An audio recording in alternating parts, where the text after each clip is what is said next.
de casos en donde la impunidad histórica se ha plasmado en nuestro país. Es por ello que me enlazo en este momento con Ignacio Morales Lechuga, abogado, político, quien fuera Procurador General de la República y buen amigo de Mega Noticias. Ignacio, ¿cómo estás? Un gusto saludarte. Gracias, Francisco. Muy buenas noches a todo tu auditorio. Muchas gracias, Ignacio. A ver, dime una cosa, con todo esto que acabo de presentar, las dos historias, los temas que acabo de tocar, a tu juicio, ¿cómo vamos con la impartición de justicia en nuestro país? Mira, desde el momento en que más o menos el nivel de impunidad porcentualmente hablando rebasa el 94 o 95%, no se puede decir que este país esté actuando y esté trabajando profundamente para vencer la impunidad.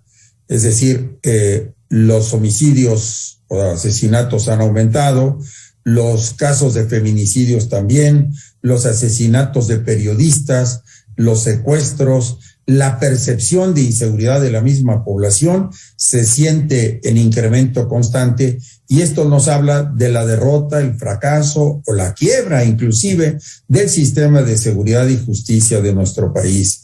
No hay buenas cuentas, no hay buenos resultados, y no es nada más culpa de este gobierno, como tú bien lo apuntas, es una cuestión histórica. Déjame decirte, Francisco, con todo afecto y a tu auditorio también, que a mí me tocó el caso de Guadalajara. No te me adelantes, Ignacio, que yo te iba a preguntar justamente de ello, porque sí, déjame decirlo así, te explotó en las manos. Sí, es decir, yo esa noche estaba por salir a Colombia a una reunión para firmar unos convenios de acuerdo, colaboración en materia de narcotráfico, y recibo una llamada del presidente y me dirijo, en lugar de Colombia, a Guadalajara. El desastre era impresionante y las víctimas, pues mucho mayor. Nosotros habíamos contabilizado en 72 horas 210 fallecimientos, después vinieron 2 más. Y 72 horas ininterrumpidas, prácticamente con un descanso mínimo, estuve trabajando, recopilando las evidencias y pruebas de lo que había ocurrido. Y como bien dicen, o como bien se ha afirmado, así fue la gasolina en 57 de 60 tomas o muestras que tomamos del drenaje, las que revelaron que había gasolina combusta, es decir, participó dentro de la explosión. La explosión destrozó 8 kilómetros y además se aceleró por la construcción de un bypass que se estaba llevando a cabo. Ese bypass se hizo para facilitar el transporte público que se construía sobre la ciudad de Guadalajara. Se formó entonces un estancamiento de gases, un estancamiento de aguas a lo largo de esos 8 kilómetros, y efectivamente cuando se dijo que olía mucho a gasolina, que llevaba varios días el reporte de la ciudadanía, fueron los bomberos y los encargados de protección civil a colocar agua. Y al ponerle agua, el agua, como bien sabemos, la fórmula es H2O, 2 contenidos de oxígeno por 1 de hidrógeno. Entonces, ese oxígeno que se le inyectó aceleró, motivó, facilitó, digamos, la explosión. Se debía haber actuado al revés, se debía haber colocado nitrógeno, como se acostumbra en algunas otras ciudades, para reducir el grado de explosividad. Es decir, hubo una pésima gestión, en este caso, de protección civil para resolver el tema. Pero lo más lamentable es que el tema de cómo llegó la gasolina al drenaje se debía a una fuga que debe haber tardado 1 año o año y medio en generarse del poliducto que va de Salamanca a La Nogalera.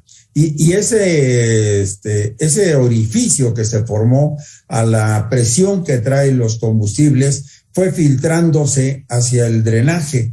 Ese combustible, además, podría haberse dado cuenta el área correspondiente a la verificación de la protección catódica que deben tener los ductos de Pemex, pero se ve que había hasta óxido dentro de los cátodos, nosotros los checamos, y entonces de ahí concluimos, y lo pudimos comprobar, que no se estaba llevando a cabo la verificación o protección catódica que obliga el protocolo del cuidado del poliducto de Salamanca.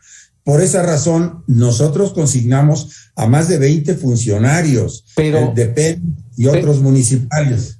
Pero finalmente, Ignacio, no hay, vamos, en este caso, Petróleos Mexicanos, no hay un responsable, 30 años ya. Sí.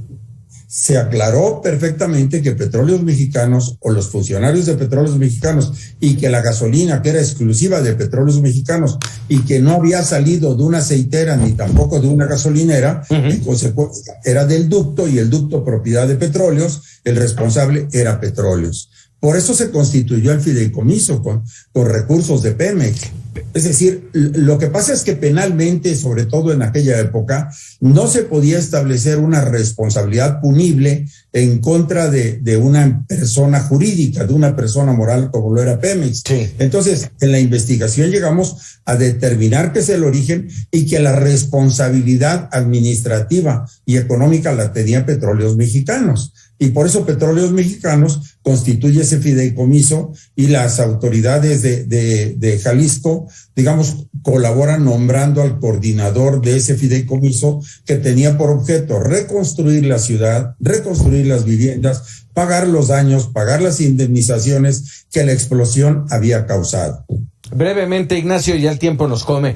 Déjame preguntarte, ¿seguirá esta impunidad histórica en nuestro país? No esta específicamente la de Guadalajara, sino todo este panorama. Si reconocemos que estamos en una quiebra del sistema de justicia, de procuración de justicia y de seguridad pública, yo creo que lo menos que se puede hacer es plantear esta situación a nivel nacional, replantearlo, reformularlo y obviamente trabajar con otra dirección, en otro sentido, porque la verdad, no puede la nación estar satisfecha de los resultados que se tienen hasta la fecha. Entonces, es urgente recuperar el Estado de Derecho, la paz social, la seguridad jurídica, la seguridad pública y, por supuesto, el funcionamiento de los procesos judiciales para la impartición pronta y expedita de la justicia. El artículo 16 de la Constitución establece como derecho humano el acceso a una administración de justicia pronta, expedita y gratuita. La Constitución Política de la Ciudad de México habla del acceso a la justicia como derecho humano, pero está en el papel nada más. Esto no se ha vuelto una ni siquiera incipiente realidad, Francisco. Así es. Así es. Ignacio, como siempre, un gusto platicar contigo, que nos regales unos minutos aquí en Mega Noticias. Muchas gracias. Buenas noches. Buenas noches.